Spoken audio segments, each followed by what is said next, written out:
Narmada dam overflow થવાને આરે 24 કલાકમાં જળ સપાટીમાં 25 સેન્ટીમીટરનો વધારો. નર્મદા ડેમની સપાટીમાં સતત વધારો થઈ રહ્યો છે. સરદાર સરોવર નર્મદા ડેમમાં ઉપરવાસમાંથી પાણીની આવક વધતા ડેમની સપાટી 134.94 મીટર પર પહોંચી છે. ડેમ ઓવરફ્લો થવાને હવે માત્ર 3.74 મીટર બાકી છે. મળતી માહિતી પ્રમાણે સરદાર સરોવર નર્મદા ડેમમાં ઉપરવાસમાંથી હાલ 16,372 ક્યુસેક પાણીની આવક થઈ રહી છે, જેના કારણે ડેમની સપાટીમાં સતત વધારો નોંધાઈ રહ્યો છે. નર્મદા ડેમની સપાટી મહત્તમ 138.68 મીટર છે. તેની સામે હાલ ડેમની સપાટી 134.94 મીટર પર પહોંચી છે, એટલે કે ડેમ તેની મહત્તમ સપાટીથી માત્ર 3.74 મીટર દૂર છે. છેલ્લા 24 કલાકમાં ડેમની સપાટીમાં 25 સેન્ટીમીટરનો વધારો નોંધાયો છે. પાણીની આવક અને સપાટીમાં થઈ રહેલા સતત વધારાને પગલે ડેમ હાલ 89% ભરાઈ ગયો છે. ડેમમાં સતત પાણીની આવકને પગલે નર્મદા કાંઠાના વિસ્તારોમાં પણ તંત્ર દ્વારા સ્થિતિ પર નજર રાખવામાં આવી રહી છે. આગામી સમયમાં ઉપરવાસમાંથી પાણીની આવક કેવી રહે છે તેના આધારે ડેમની સપાટીમાં વધુ વધારો. ગીરમાં ધાબા બંધ થતા ખેડૂતોની રોજીરોટી પર સંકટ, ધાબા ફરી શરૂ કરવા માંગ. રોટલા હાટું સાહેબ આ કર્યું છે, કારણ કે ક્યાંક રોટલો તો કાઢવો ને, 5-5 વીઘામાં શું થવાનું છે વિચાર કરો. જૂનાગઢના સાસણગીર અને ગીર સોમનાથના ગીર પંથકમાં દેશી ઢાબા બંધ કરાવતા વિવાદનો મતપૂળો છંછેડાયો છે. આરોપ છે કે ઢાબા બંધ કરાવતા ખેડૂતોની રોજીરોટી પર સંકટ ઊભું થયું છે. રોજીરોટી બચાવવાની માંગ સાથે ખેડૂતો, રિસોર્ટ અને હોમસ્ટે ધારકોની બેઠક યોજાઈ હતી. મહત્વનું છે કે ઇકોઝોનમાં 0 થી 1 કિલોમીટરની ત્રિજ્યાવાળા ઢાબા અને હોમસ્ટે સંચાલકો વિરુદ્ધ તંત્રએ લાલાંક કરી. ગીર સોમનાથ જિલ્લામાં 308 યુનિટની ચકાસણી કરવામાં આવી, જેમાં 54 યુનિટ બંધ કરી દેવાયા હતા, જ્યારે જૂનાગઢ જિલ્લામાં 32 હોમસ્ટે અને ઢાબા સંચાલકોને નોટિસ આપવામાં આવી છે. બંને કાર્યવાહીમાં કુલ 20 લાખ રૂપિયા સુધીની દંડાત્મક કાર્યવાહી કરાઈ હોવાનો દાવો છે. ખેડૂતોનું કહેવું છે કે ગીરમાં પ્રવાસીઓની સતત અવરજવર રહેતી હોવાથી ગીર આસપાસના ખેડૂતો માટે રોજગારીની તક ઊભી થઈ હતી. આ તકને ભાલછેલ, દેવળિયા સહિતના વિસ્તારોમાં નાના ખેડૂતોએ ઝડપી લીધી અને 2 થી 5 વીઘા જમીનમાં દેશી ઝૂંપડા પ્રવાસીઓને દેશી ભોજન પીરસવા ઢાબા ઊભા કર્યા. પરંતુ તંત્ર દ્વારા ઢાબા બંધ કરાવવામાં આવતા ખેડૂતોની આવકનું સાધન છીનવાઈ ગયું હોવાનો ખેડૂતોનો આરોપ છે. એ કે હુઈ જાવ હુઈ ગયા, એ કે ઉઠી જાવ ઉઠી ગયા, તો અમે દંડે ભર્યા, એની જે કહેતા ગયા એમ અમે કરતા ગયા, તો અત્યારે અમારું બંધ કરાવી દીધું. અમને એમ કે દંડ ભરતે હાલ છે. શું માંગણી છે તમારી સરકાર? અમારી એક જ માંગણી, અમારા ધાબા ચાલુ કરાવે અને અમને રોટલો આપે, બીજું કાંઈ નહીં. ખેડૂતોનું કહેવું છે કે ઇકોઝોનના નિયમોનું પાલન કરવા તેઓ તૈયાર છે, પરંતુ તેમની રોજીરોટી બંધ ન કરાવવામાં આવે.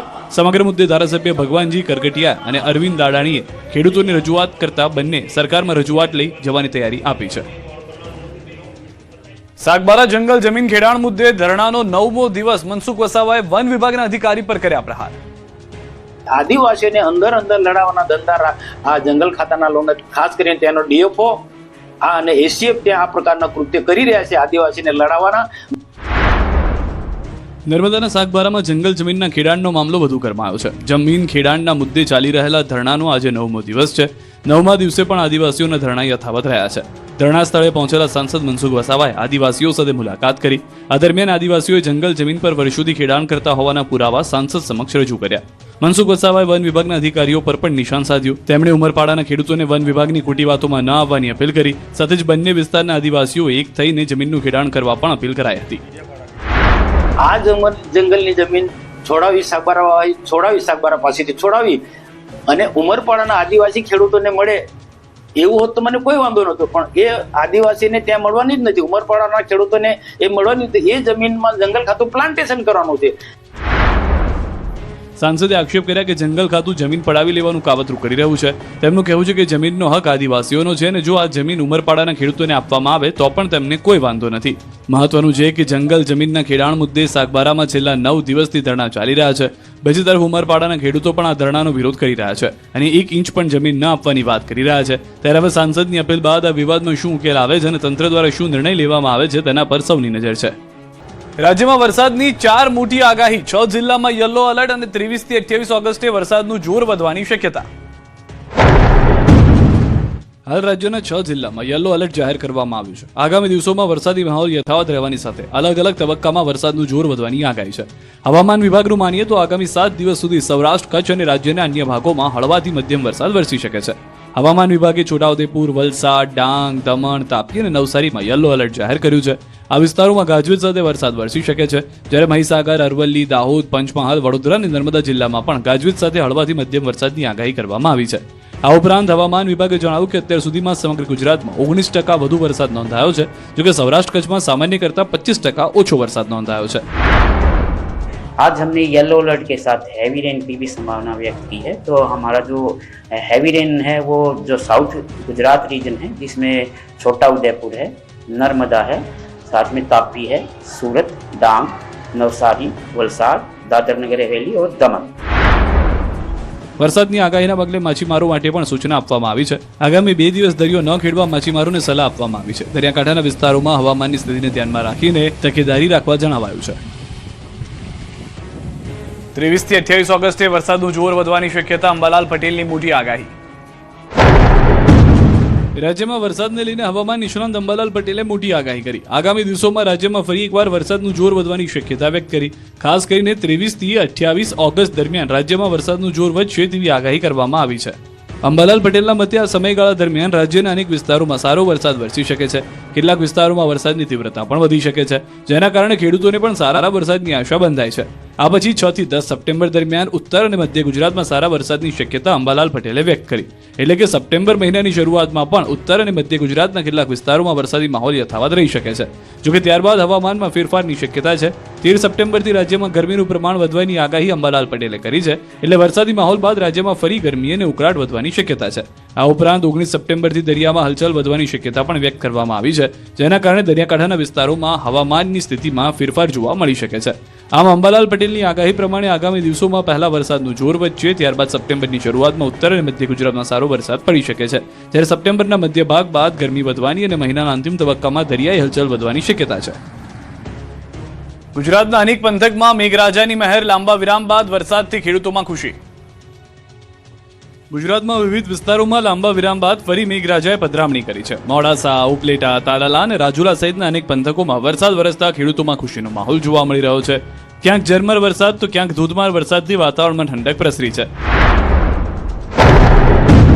સૌપ્રથમ વાત કરીએ અરવલ્લીના મોડાસાની. મોડાસાના ગ્રામ્ય વિસ્તારોમાં વહેલી સવારથી જ વરસાદ શરૂ થયો. મોટી, ઇસરોલ, ઉમેદપુર અને જીવણપુર સહિતના વિસ્તારોમાં વરસાદ વરસ્યો. લાંબા સમય બાદ વરસાદ વરસતા ખેડૂતોમાં ખુશી જોવા મળી રહી છે.